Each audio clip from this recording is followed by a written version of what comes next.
Oke, siap. Assalamualaikum Pak Adi. Waalaikumsalam. Apa kabarnya, hari ini sehat? Alhamdulillah sehat. Alhamdulillah. Bagaimana kondisi Bapak di kelas hari ini? Alhamdulillah kelas saya kondusif dan aman, bisa dikendalikan. Namun saya seperti biasa sekarang masih berjuang untuk mengaktifkan siswa dalam pembelajaran. Seperti itu ya Pak. Nah kemarin kan Bapak ngomong ke saya, katanya mau ngobrol dan cerita sama saya. Terkait apa Pak? Saya jadi penasaran loh Pak. Oh iya, ini terkait keaktifan siswa di kelas. Saya masih belum optimal membuat siswa aktif dalam pembelajaran. Seperti itu Pak. Terus tujuan atau harapan Bapak dengan adanya percakapan ini seperti apa? Oh iya, tujuan saya dari percakapan ini saya berharap ya Pak Yusuf bisa memberikan solusi atau saran bagaimana dalam mengatasi masalah yang saya hadapi ini. Ini mohon maaf nih Pak, sebelumnya bisa barangkali mungkin bisa diceritakan bagaimana sih kronologi atau kondisi yang seperti Bapak jelaskan yang sedang Bapak hadapi saat ini. Oh iya, dalam pembelajaran yang saya amati ya, saya melihat siswa itu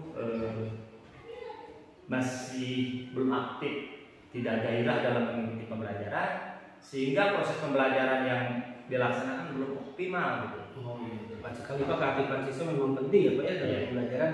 Nah menurut Bapak jika diukur dari skala 1 sampai 10, kondisi yang Bapak sebutkan tadi di kisaran level berapa menurut Bapak? Saya rasa ini menurut saya kita ya level 2 Pak. Oh, level 2. Level 2 ya. Nah kalau kondisi idealnya untuk keaktifan siswa di kelas itu di level berapa menurut Bapak? Level yang ideal yang saya rasa untuk keaktifan yang ini 10 Pak, yang lebih baik. Tepat sekali Pak. Saya sepakat dengan Bapak karena keaktifan itu sangat penting untuk menunjang proses pembelajaran ya Pak ya. Nah, apa rencana yang akan Bapak laksanakan atau yang akan Bapak lakukan untuk menghadapi permasalahan tersebut Pak?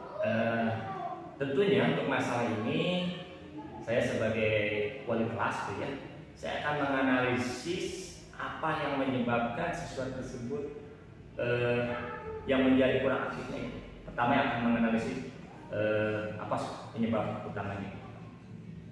Apakah ada strategi atau rencana lain nih Pak selain yang sudah Bapak siapkan? Saya akan mencoba akan membuat rencana pembelajaran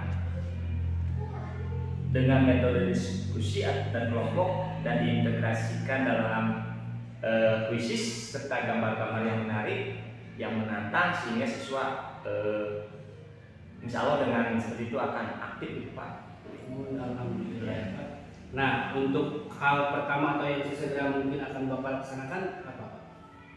Yang pertama yang saya akan lakukan menganalisis faktor penyebab kekurang aktifan siswa di kelas, mencoba berkoordinasi dengan rekan sejawat serta menyusun pembelajaran yang menarik untuk siswa.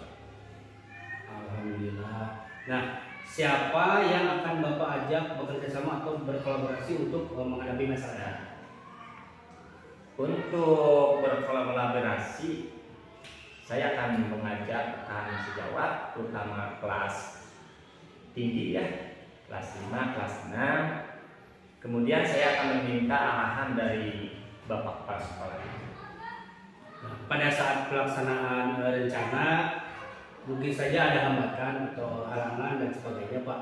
Nah, apa yang akan Bapak lakukan jika pada pelaksanaannya ada hambatan yang dihadapi Pak? Ya, tentunya saya akan berusaha dulu secara optimal rencana yang telah saya buat. Ya. Kalaupun di dalam prosesnya ada hambatan atau halangan, saya akan merefleksi apa yang membuat hambatan ini rencana pembelajaran tadi bisa kurang optimal. Kemudian saya akan mencari referensi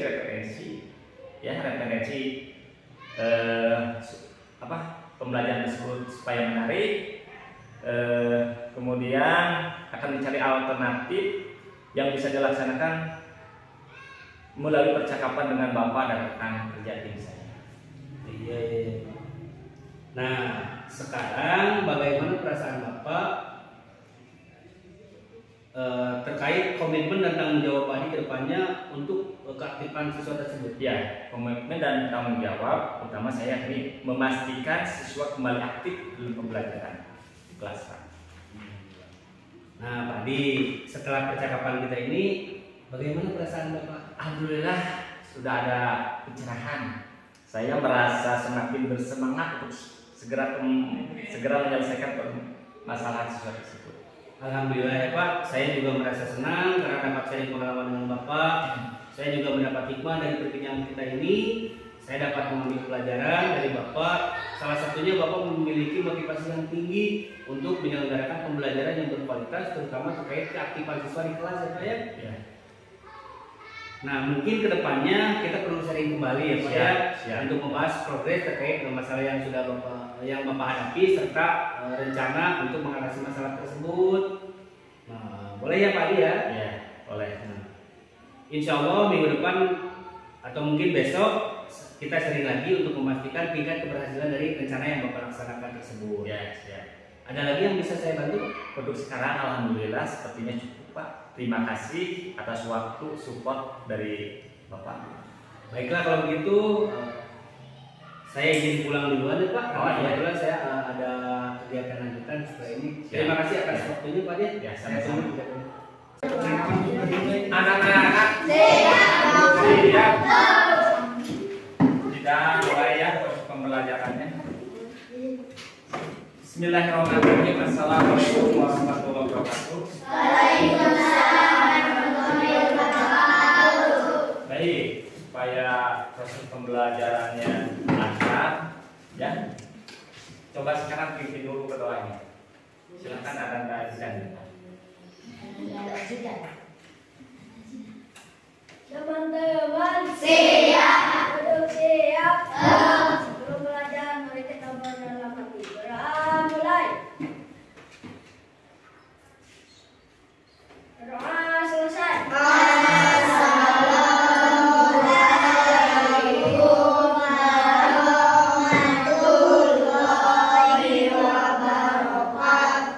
Terima kasih kepada Ananda Didan yang telah memimpin doa ya.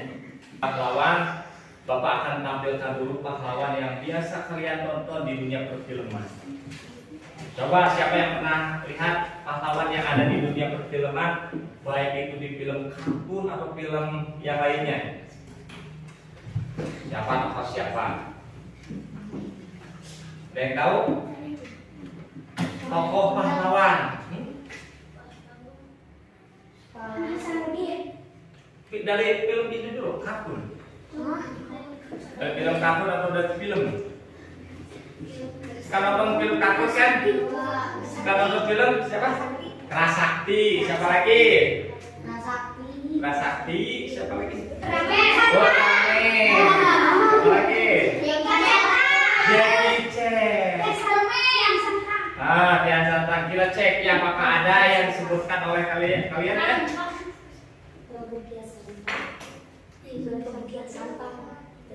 Nah, ini adalah pahlawan dari dunia kartun ya. Di sini ada siapa ini?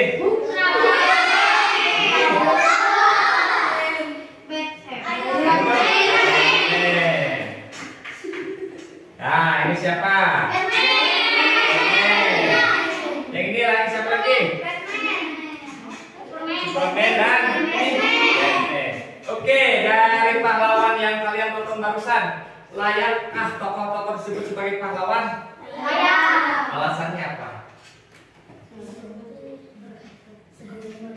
Alasannya kenapa tokoh-tokoh yang kalian sebutkan tadi disebut pahlawan? Kalian kan tadi sudah jawab. Yang malu-malu, silakan. Ya, silakan. Kakinya tuh. Ya, silakan.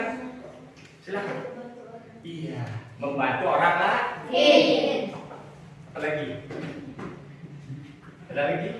Karena kelompok Muhammad Fajar karena membantu atau memberikan pertolongan pada orang lain. Tuh. Ada lagi?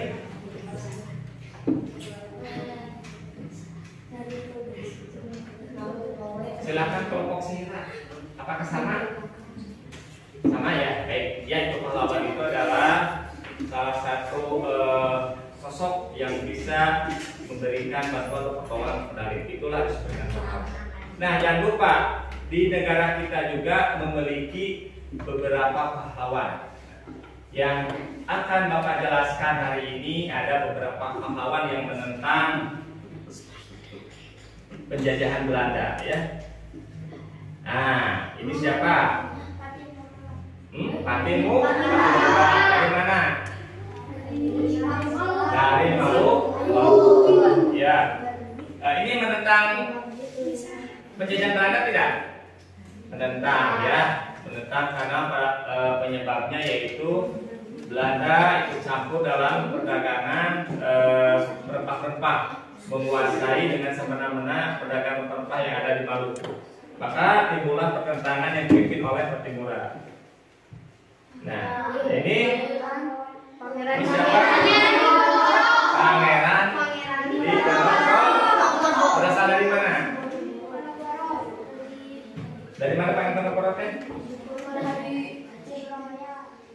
Dari Yogyakarta. Apa yang melatar belakangi terjadi perang Diponegoro? Belanda ikut campur dalam urusan negara, ya, sehingga timbullah peperangan yang dipimpin oleh Diponegoro. Nah, ini siapa? Ini, yang ini. Pahlawan siapa ini? Yang dari Aceh? Siapa? Masa laki-laki atau perempuan ini? Ini adalah Cut Nyadin. Ya, terjadi perlawanan karena Belanda ingin menjajah wilayah Aceh. Nah, ini yang terakhir siapa? Ada Bung Tomo adalah salah satu pahlawan yang berasal dari Surabaya, ya, yang menentang Belanda yang ingin kembali menjajah negara Indonesia. Nah, Bung Tomo ini memberikan semangat kepada rakyat untuk menghadang atau menentang kembali supaya tidak menduduki wilayah Surabaya. Nah, hari ini Bapak akan mengajarkan tentang pertempuran rakyat Surabaya dalam melawan tentara sekutu. Nah, tujuan dari pembelajaran hari ini, satu, melalui tayangan video kalian bisa menuliskan dan menceritakan dengan kata-kata kalian sendiri, ya. Nanti Bapak akan menampilkan tayangan video perangnya. Maka kalian saksikan dengan cermat, dengan teliti supaya bisa menuliskan dan menceritakan dengan baik dan benar. Itu tujuan yang pertama. Tujuan yang kedua, setelah kalian menonton tayangan video tadi, menuliskan nilai-nilai kepahlawanan yang bisa diteladani, yang bisa kita laksanakan dalam kehidupan sehari-hari. Nah, ada dua tujuan ya. Oke, udah siap untuk menonton videonya? Ya.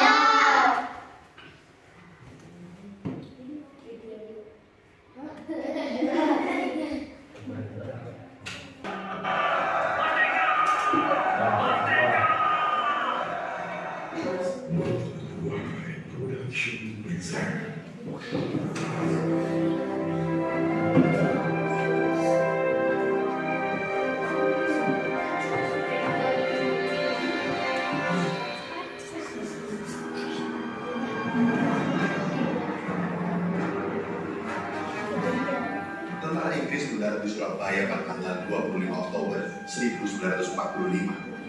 Mereka tergabung dalam tentara sekutu atau Allied Forces Netherlands East Indies.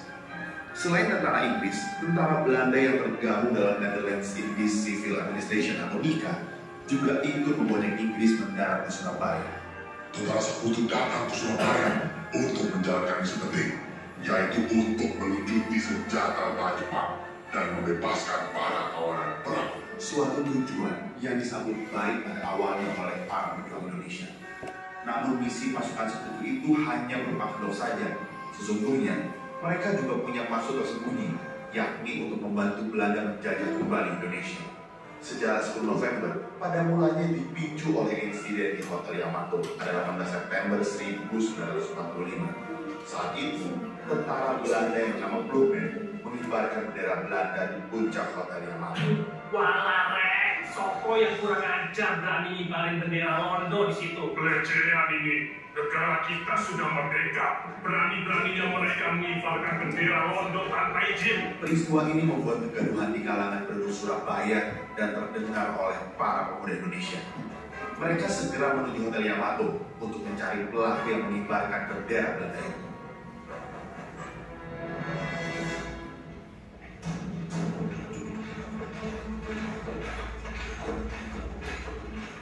Presiden Sudirman bersama Sidik dan Haryono lalu bertemu dengan tentara Belanda yang mengibarkan bendera tersebut. Tentara itu bernama WVJ Blumen. Mereka lalu saling beradu argumen di Hotel Yamato. Segera turunkan benderamu itu sekarang juga. Kamu orang siapa berani perintah saya? Negeri saya baru saja memenangkan perang dunia. Saya tidak takut dengan kalian. Bendera Netherlands harus tetap berkibar. Dan kita tidak mengakui kemerdekaan Indonesia. Blumen menolak permintaan itu. Dia bahkan mengancam dan mengeluarkan pistol. Londo harus tembak.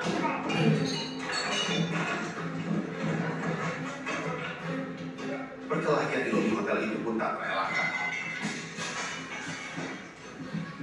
Blumen tewas dicekik Sidik. Selamatkan Blumen, dia bisa mati nggak bisa nafas.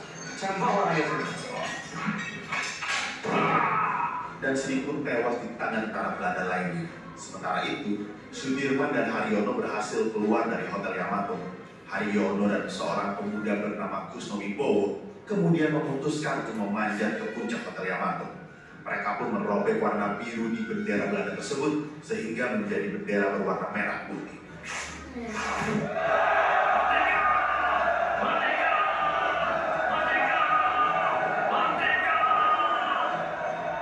Sejak peristiwa di Hotel Yamato, suasana di Surabaya mulai memanas di antara tentara Indonesia, Sekutu dan Belanda. Tentara Sekutu yang tiba di Surabaya adalah pasukan Inggris dari Brigade Infanteri India 49 Maratha yang dikomandoi oleh Brigjen Malabi. Pasukan ini berisikan orang-orang India yang disebut Indian Army. Mereka tiba di Surabaya pada tanggal 25 Oktober 1945. Kehadiran tentara Sekutu ini membuat para pemuda Indonesia marah besar. Walah, wong Londo yang dibebasi Sekutu kok jadi seenaknya sendiri. Senjata kita juga dirampas, Rek. Tambah kurang ajar Sekutu itu. Kalau bukan karena instruksi pimpinan kita untuk menahan diri, wah, sudah kita habisi itu para Sekutu. Malabi mendarat di Indonesia ketika berada dalam situasi yang sulit karena suasana permusuhan dengan rakyat Surabaya sudah mulai terlihat. Itu semua disebabkan karena Inggris memerintahkan orang-orang Indonesia agar menyerahkan senjata. Karena rakyat dan pemuda Indonesia bertekad tidak ingin lagi mengalami penjajahan dalam bentuk apapun, maka mereka memutuskan untuk melawan para Sekutu.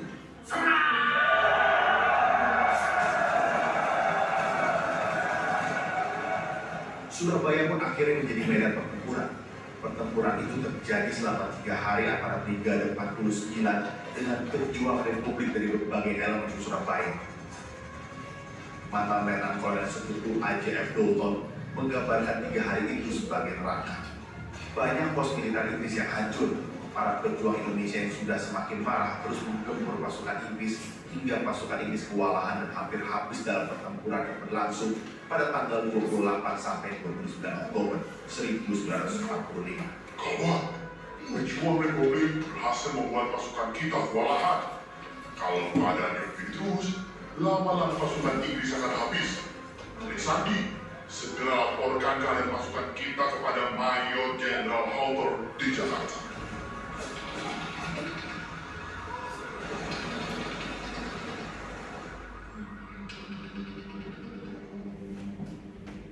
Kondisi kritis yang dialami Brigade 49 di Surabaya membuat pemimpin militer Inggris di Jakarta, Mayor Jenderal Hawthorne, mengajak pimpinan Indonesia di Jakarta untuk berdialog dan berunding. Mereka berencana membawa Presiden Soekarno ke Surabaya. Kita harus membawa Soekarno ke Surabaya. Wibawa Soekarno bisa membuat amarah rakyat Surabaya meledak. Kedatangan Presiden Soekarno dan pejabat lainnya di Surabaya ditandai dengan terbentuknya biro khusus yang bertujuan sebagai media penengah antara militer Inggris dan pemuda Surabaya. Biro khusus tersebut terdiri dari beberapa pihak. Dari pihak Indonesia ada Gubernur Suryo, Ruslan Abdul Ghani, Dul Arnowo, Presiden Sudirman, Muhammad Mangundiprojo, Armaji, Suyono, Kusnanda, dan Sukono. Sedangkan dari pihak Inggris, Brigadir Malabi, Kolonel L. H.O.U., Mayor M. Hobson, Kapten Shaw, dan Wing Commander Bloom. Dan sebagai penengah kedua pihak ada T.D. Kundan. Salah satu upaya biro khusus untuk menciptakan perdamaian di Surabaya adalah dengan pawai bermobil di Surabaya.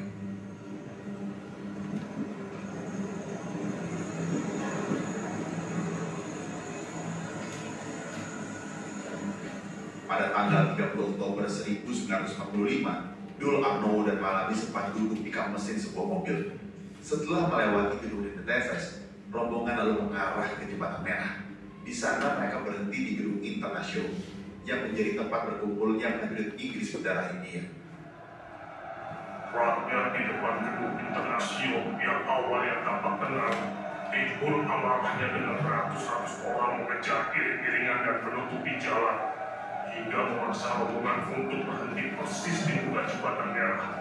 Keadaan sangat gaduh. Tulis Muhammad Mangundiprojo dalam risalah yang dimuat dalam 100 hari di Surabaya yang menggemparkan 1975. Malabi sudah berada di luar mobil yang ia tumpangi. Pistolnya sudah direbut oleh rakyat yang mengerumuninya. Mangundiprojo menilai jika rakyat sudah terlanjur panas dan tidak percaya kepada biro yang dinilai bersikap terlalu lembut kepada pihak Inggris.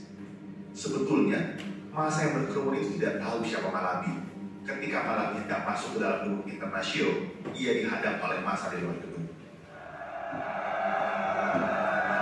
Jangan keluar, yang muda aja yang boleh masuk. Akhirnya Malabi memerintahkan Kapten Shaw untuk masuk ke dalam gedung Internasional. Menurut Mangundiprojo, sebenarnya Malabi sudah setuju agar gedung Internasional dikosongkan dari pasukan militer Inggris. Saat di dalam itulah, Mangundiprojo yang juga menghadiri perbincangan tersebut melihat sebuah mortir tengah disiapkan oleh pasukan militer Inggris. Di dalam gedung, tokoh-tokoh Indonesia yang menjadi anggota biro menjadi sandra ketika terdengar suara tembakan.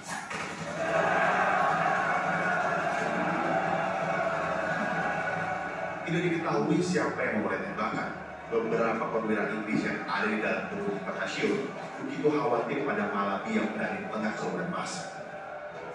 Para pasukan militer Inggris segera diberi perintah menembak dan melempar granat ke arah kerumunan massa agar Malabi bisa melepaskan diri.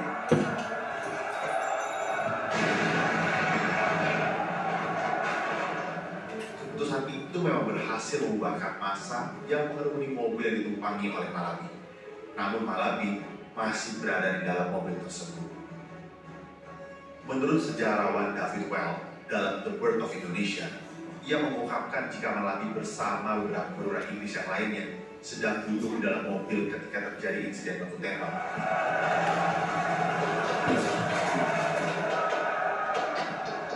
Ketika tembakan mereda, Malabi mengintip untuk memantau situasi. Beberapa pemuda tak dikenal kemudian mendekat.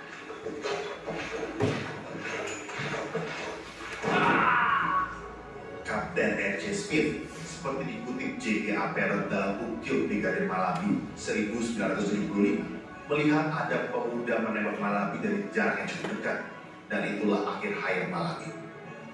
Pertempuran yang berlangsung berjam tersebut baru berhenti hampir pukul 9 malam. Perselisihan mereda setelah ada pengumuman bahwa akan dilaksanakan pengosongan gedung Internasional oleh tentara Inggris.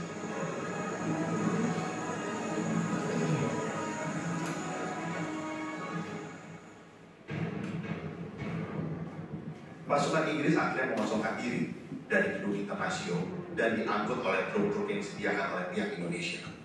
Sebelum keluar dari gedung, pada malam pertempuran itu Smith sempat berbicara dengan perwira Inggris yang mengabarinya soal kematian Malabi. Kematian Malabi ini pasti akan dibalas tentara kerajaan Inggris dari darat, laut maupun udara.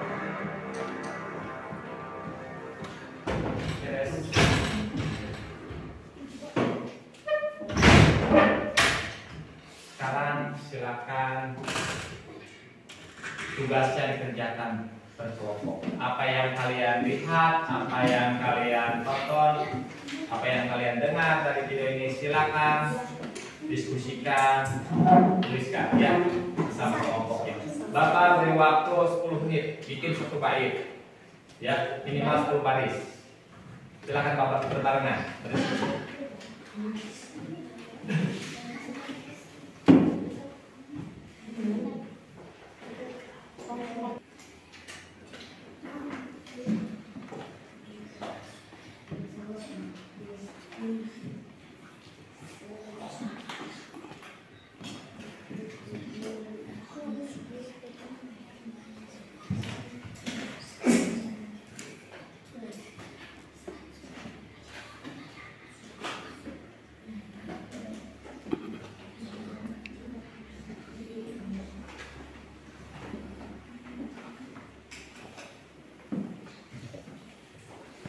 Baik, sekarang yang mau tampil kelompok mana dulu?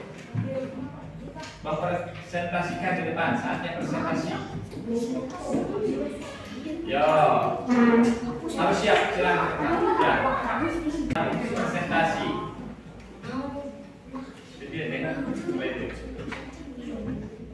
Oke, coba dengarkan.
Oke, baik. Terima kasih kepada Anda dan Saskia yang sudah mempresentasikan hasil diskusinya. Kasih tepuk tangan. Kelompok berikutnya. Ya. Kelompok berikutnya. Oh, Anda sini. Bacanya keras suaranya ya.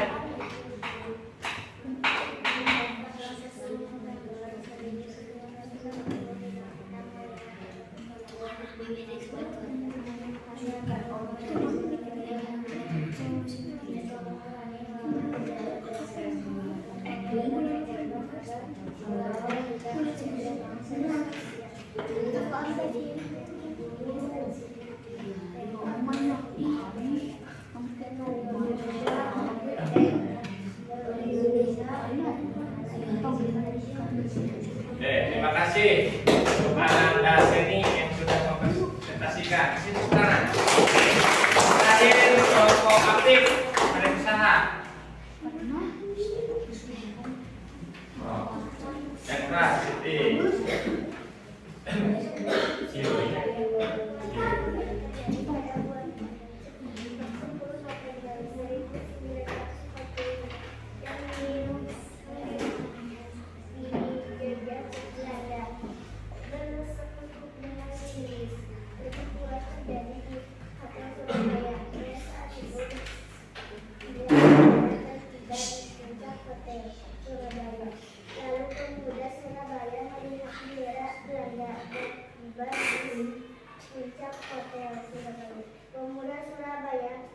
marah besar lalu pemuda Surabaya mencari tentara Belanda yang mengibar bendera Belanda. Lalu pemuda Surabaya membuka tentara Belanda yang mengibarkan di puncak kota Surabaya. Oke, terima kasih kawan. Ya. Oh, jadi yang tadi kalian tonton itu apa judulnya?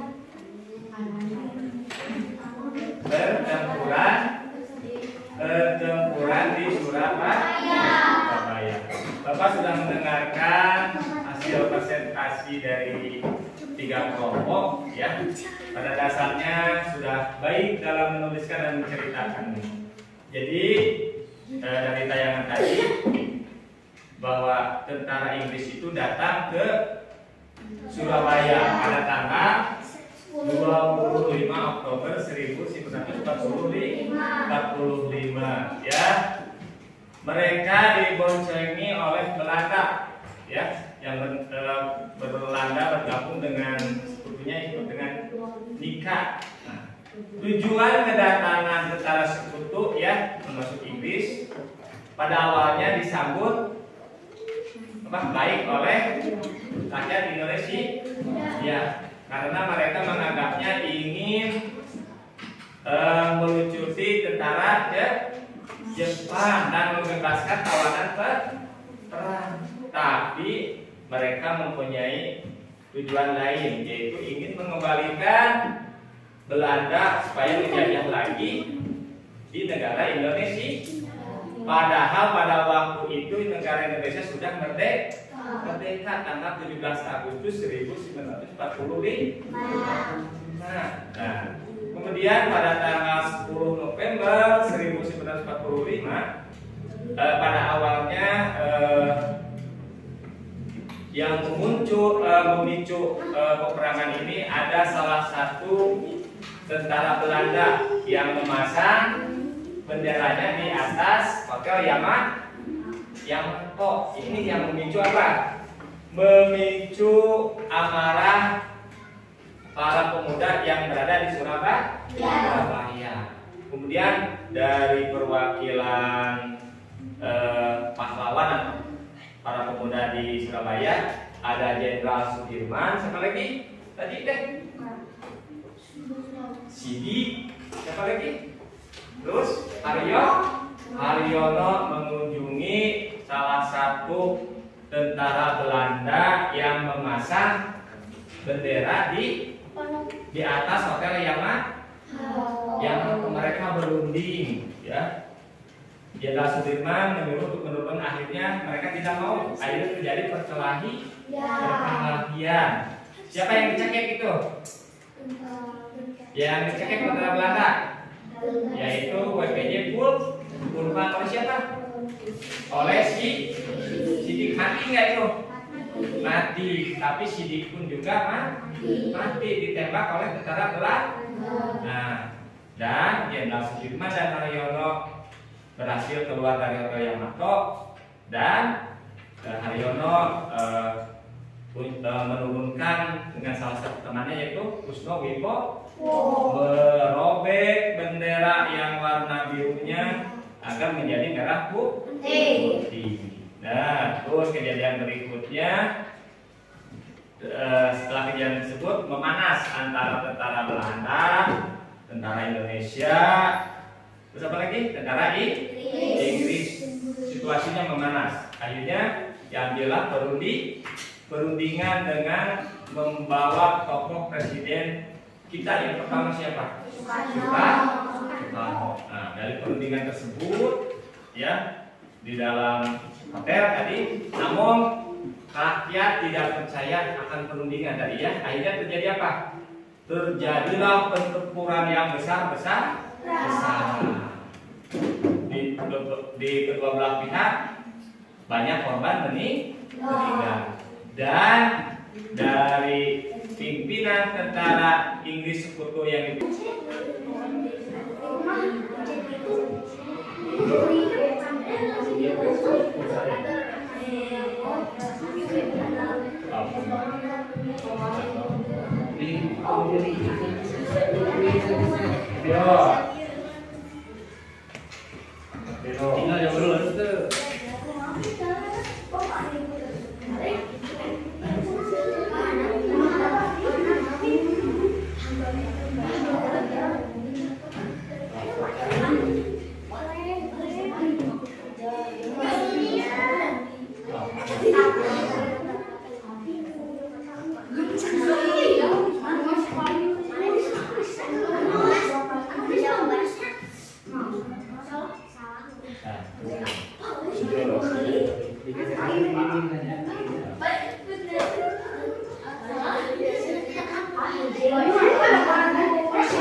Kita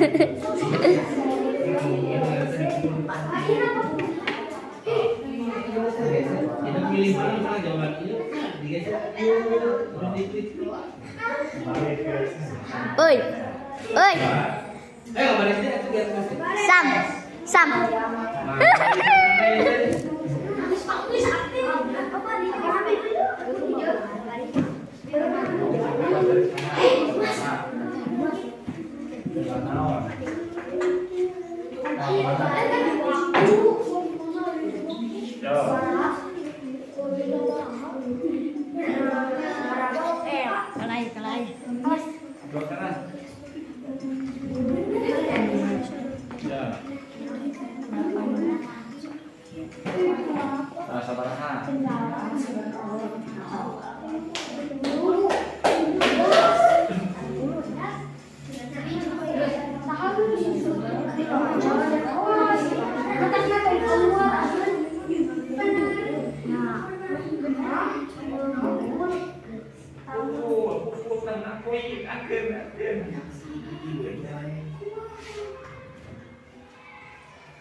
Menang 2.900.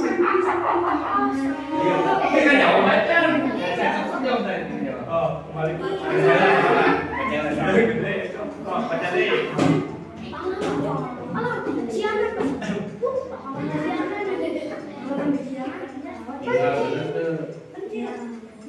Oh benar.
Kita cek siapakah pemenang ya. Tuh, nilainya pin kuda 4.600, di kelinci 4.000. Jadi mana? Belanda dan tentara sekutu. Bagaimana rakyat Surabaya melakukan perlawanan tidak? Melakukan perlawanan tidak? Melakukan sampai darat penghabisan. Nah, jadi kira-kira apa kesimpulannya? Oh, siapa yang berani? Kesimpulannya. Siapnya? Ya, kesimpulannya Pin. Kesimpulannya dari poin-poin penting. Silakan ya, jangan takut salah. Kesimpulannya apa? Tadi apa sok? Sebelum Bapak banyakin Bapak. Jadi kesimpulannya Syahira. Oke, baik. Jadi kesimpulannya bahwa negara Indonesia khususnya Kota Surabaya tidak mau lagi dijajah oleh penjajah, khususnya negara Belanda yang ingin kembali menjajah. Nah, rakyat Surabaya melakukan perlawanan sampai titik darah penghabisan melawan tentara sekutu dan Belanda. Oke, yang berikutnya kesimpulan berikutnya, kita harus meneladani nilai-nilai kepahlawanan dan menerapkan dalam kehidupan sehari-hari. Itu kesimpulan. Baik, sekarang Bapak tanya, pembelajaran hari ini senang tidak? Senangnya ada apa? Kenapa? Nah, ada video. Apa lagi? Ada apa lagi? Main gunakan HP-nya. Menjawab pertanyaan menggunakan HP. Baik ya. Sebelum Bapak tutup, ada pertanyaan tidak? Tidak. Ya, kalau tidak, Bapak tutup pembelajaran hari ini dengan bacaan Alhamdulillah. Assalamualaikum warahmatullahi wabarakatuh. Waalaikumsalam warahmatullahi wabarakatuh. Silakan beristirahat. Assalamualaikum Pak Adi. Waalaikumsalam. Apa kabar hari ini? Alhamdulillah sehat. Oh iya, sesuai dengan janji kita kemarin ya, kita akan membahas terkait pelaksanaan pembelajaran kemarin ya Pak ya. Oh iya Pak. Nah, menurut Pak Adi, sejauh mana keberhasilan pelaksanaan kegiatan pembelajaran kemarin? Alhamdulillah, menurut saya berhasil. Jika diukur dari skala 1 sampai 10, kira-kira di angka berapa Pak? Menurut saya perkiraan di angka 9 karena anak-anak saya lihat kemarin antusias dalam mengikuti pembelajaran. Nah, menurut Bapak, apakah ada hal yang perlu diperbaiki dalam proses pembelajaran yang sudah dilaksanakan kemarin? Yang perlu diperbaiki dalam kegiatan pembelajaran yakni persiapan terkait kuis yang dikaitkan dengan pembelajaran. Nah, strategi Bapak untuk menanggulangi hal tersebut seperti apa? Saya akan mempersiapkan pelaksanaan kedepannya dengan melakukan uji coba bersama siswa agar semakin terbiasa dengan penggunaan kuis dalam pembelajaran. Nah, terkait pengembangan kedepannya, hal apa yang mungkin kedepannya ingin Bapak kembangkan Pak? Insya Allah untuk kedepannya saya akan meningkatkan kemampuan pengelolaan kuis dalam pembelajaran untuk meningkatkan semangat dan antusias siswa dalam pembelajaran. Alhamdulillah. Setelah percakapan ini, bagaimana perasaan Bapak? Alhamdulillah, oleh percakapan ini saya semakin yakin dan percaya diri bahwa ternyata saya sanggup mengatasi masalah terkait keaktifan siswa. Alhamdulillah Pak Adi, saya juga banyak belajar dari Pak Adi terkait bagaimana untuk meningkatkan antusias siswa dalam mengikuti pembelajaran ya Pak. Nah, mungkin ada lagi yang mau disampaikan atau mau kita bahas? Alhamdulillah sepertinya cukup Yusuf. Terima kasih atas supportnya. Sama-sama Pak Adi, terima kasih banyak. Mungkin ada tambahan dari Ibu Bapak. Setelah mendengarkan pembicaraan yang antara Yusuf dan Adi, mungkin yang dapat saya ambil kesimpulan, ternyata Pak Adi sudah bisa menyerap tentang apa yang sudah kami suarakan selama menjadi itu kan Pak? Iya. Berarti kalau demikian Pak Yusuf sudah bisa menerapkan misi beliau sebagai CGP, di mana harus menularkan mengimbaskan semua pembelajaran atau semua kebiasaan baik yang sudah dipelajari oleh Pak Yusuf selama pendidikan guru prakuliah. Mungkin kan kemarin juga seperti bagaimana cara membuat KTP Pak Yusuf ya, Pak Adi juga mungkin sudah. Kemudian itu menjadi di saat Pak Adi tampil itu menjadi miniatur dari Pak Yusuf. Wah, saya ini eksplor ilmu saya ini ternyata sudah sampai di situ. Jadi kita menjadi satu panorama atau refleksi bagi kita baik dari Pak Yusuf atau Pak Adi. Itu kami juga untuk depan bisa menerapkannya dalam kehidupan sehari-hari dalam membimbing siswa pembelajaran. Jadi itulah semaksimalnya atau mungkin aturan-aturan yang harus kita lalui di dalam pembelajaran. Mungkin juga terima kasih kepada Pak Adi yang sudah meluangkan waktunya sambil belajar ya Pak ya, mudah-mudahan pada juga ke depan bisa mengikuti jejak